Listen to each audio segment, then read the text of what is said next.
I not only worked in China, but I was ordained a pastor in China by the Christian Council in Jiangsu. That was in 1991.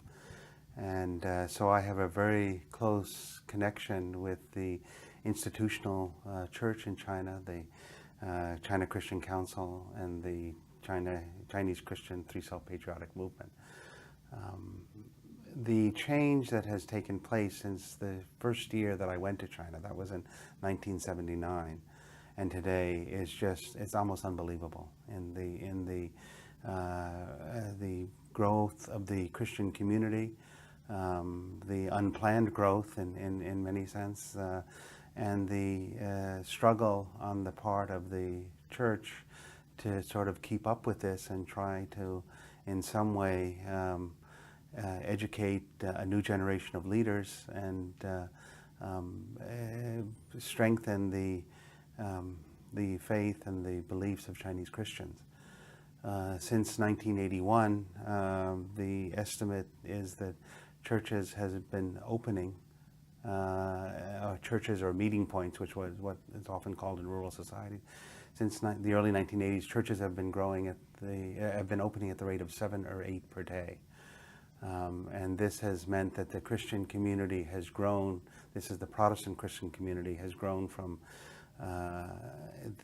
from maybe 3 or 4 million or 5 million in 1981 to an officially estimated 20 million today, but it's probably closer to 30 or 40 million and even higher. One of the important efforts that I've been involved in is the printing and distribution of Bibles in China. The Amity printing press has been printing Bibles for Chinese Christians as well as for minority groups since 1987, and by the end of last year we had printed 50 million Bibles. The capacity for the press has been doubled since May, and we're set to become one of the leading Bible printing presses in the world within a few years' time.